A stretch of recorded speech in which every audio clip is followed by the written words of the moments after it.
But first to one of the promises that came with the intervention, better housing for Indigenous community. The government pledged millions to build new homes, but have they been delivered? Sarah Everingham reports. There's about 600 people at the moment, because there's a lot of kids around. It is a good place here, and there are a lot of people. This is where their heart is. 80 kilometres southeast of Alice Springs, the former mission of Santa Teresa is one of the 73 communities that was targeted by the federal intervention. Residents were wary, but welcomed the promise of better services, especially housing. When it happened, they thought that everything was going to change, but it didn't. Along with the intervention, the Territory and federal governments launched the Strategic Indigenous Housing and Infrastructure Program, or SIHIP. It's the most expensive Indigenous housing program the government's ever run. We're going to see 750 new homes built, 230 new houses to replace other houses which will be demolished. Very importantly, 2,500 housing upgrades. My grandson's bedroom, fed my husband and mine. Even though Santa Teresa is overcrowded, it did not qualify for new housing, but it did get upgrades to 65 homes. They only just basically fixed up the bench, painted the walls, fixed up the taps, doorknobs and windows. That's about it. Chris Wallace is pleased with parts of the work, but since his house has been renovated, he says the Northern Territory government is now charging more rent, and in some ways he feels worse off. They took out the tiles out of my toilet and they haven't put it back, and it's really hard to mop the floors and keep it clean. So I had $75,000 worth is just down the drain. When SIHIP began, the federal and territory governments were spending an average of $150,000 per house on refurbishments. But after the budget blew out, they halved that amount to $75,000. The focus now is on making houses safe and livable. But there are questions about whether the refurbished houses even meet these minimum standards.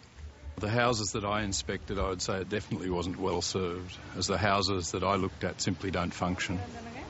With 3 decades' experience in the Indigenous housing sector, Paul Folleris helped write the health and safety guidelines for Indigenous housing now being used in SIHIP.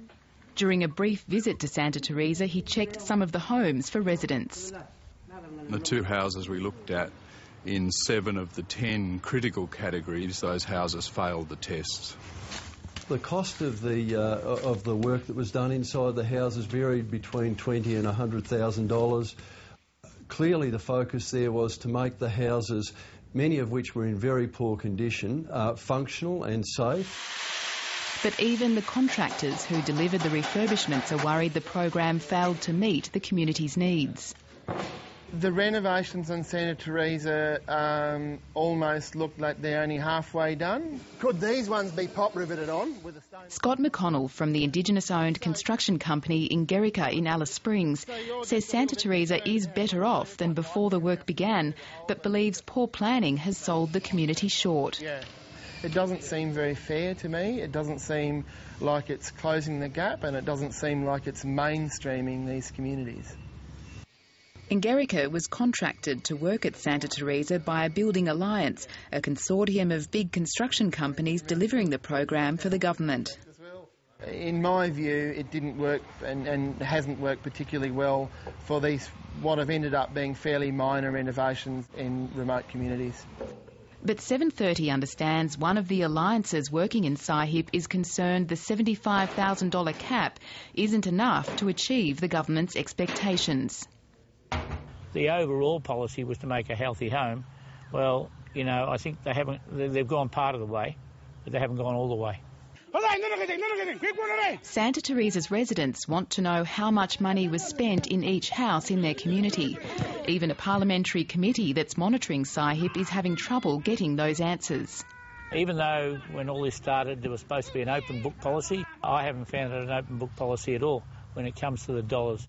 I can reassure you $5.2 million was spent in that community bringing 65 houses into a public housing model and bringing them to a safe standard for families. The Northern Territory Government says SAHIP is on track to deliver 600 new homes by the end of the year, and that overall people are happy. People are very, very pleased with what has happened. Is it enough? The answer is no. And are we going to go forward and do more? The answer is yes. The people of Santa Teresa plan to keep tally of the benefits to make sure they get what they were promised. People are not too sure what happened to the money, so if it's been spent the right way or the wrong way. Really hard to say. Sarah Everingham.